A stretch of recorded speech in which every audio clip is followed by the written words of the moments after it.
আমার সংস্কারও লাগবে, আমার বিচারও লাগবে, আমার নির্বাচনও লাগবে। এই কথাগুলো আলোচনা হয়ে গেছে, আমি এটাকে সমর্থন করেই বলছি, নতুন করে আবার আমি বলতে চাই না। এই তিনটা জিনিসের পরে আমরা যদি একটা জাতীয় আকাঙ্ক্ষার স্বাক্ষর করতে পারি, একটা ওই যেটা আমরা বলেছি একটা মুক্তির সনদ যদি স্বাক্ষর করতে পারি, এবং এই মুক্তির সনদের জন্য আমরা সবাই মিলে এইটাকেই আমাদের জাতীয় আকাঙ্ক্ষা হিসেবে সামনে করি, যেটা আমাদের প্রত্যাশা, তাহলে আগামী শাসক গোষ্ঠীকে আমরা কিছুটা নিয়ন্ত্রণে রাখতে পারবো, আমরা কিছুটা জাতীয় ঐক্য তৈরি করতে পারবো। সুতরাং সংস্কারের চাইতে আমি মনে করি একটা জাতির মুক্তি সনদ, এটা বেশি লম্বা না করা ভালো, ছোট করা ভালো।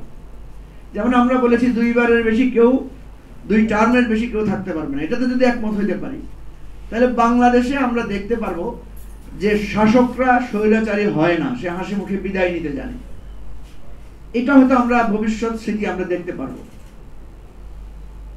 আর আমরা যে দ্বিকক্ষ বিশিষ্ট পার্লামেন্টের কথা বলছি, স্বপন ভাই এখানে আছেন, আমরা যখন স্কুলে পড়ি তখন দেখতাম আসম আব্দুর রব সাহেব শুধু বলতেন যে 2 কক্ষ বিশিষ্ট পার্লামেন্ট চাই। আমরা মনে করতাম পার্লামেন্টে একটাই রুম আছে, এটা হচ্ছে 2টা রুম বানাইতে বলে, 2 কক্ষ বিশিষ্ট পার্লামেন্ট বানাইতে, অত বেশি বুঝতাম।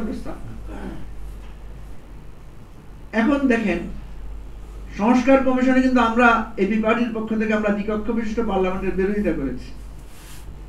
ওনাদের সাথে আমাদের 1 ঘন্টা এটা নিয়ে ডিবেট হয়েছে। ডিবেটের পরে আমরা আমাদের আপত্তিটা প্রত্যাহার করে নিয়েছি।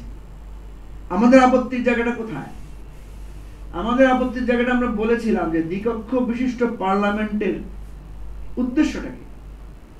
উদ্দেশ্যটা হচ্ছে নিম্নকক্ষে যারা আমাদের ট্র্যাডিশনাল ইলেকশন করে আসছেন, গুরুত্বপূর্ণ লোকেরা বাদ পড়ে যাচ্ছেন নানা বিবেচনায়, তার টাকার অভাব বা পার্টি পলিটিক্স করতে চান না, পার্টি পলিটিক্সের সাথে ম্যাচ করতে পারেন না, কিন্তু চিন্তা শক্তি, তার স্বপ্নে সে রাষ্ট্রকে সার্ভ করার সক্ষমতা রাখেন। এই ধরনের নানা পেশার, নানা চিন্তার লোকদেরকে আমরা যাতে দ্বিকক্ষ বিশিষ্ট পার্লামেন্টে আমরা যাতে আনতে পারি, এটাই তো উদ্দেশ্য।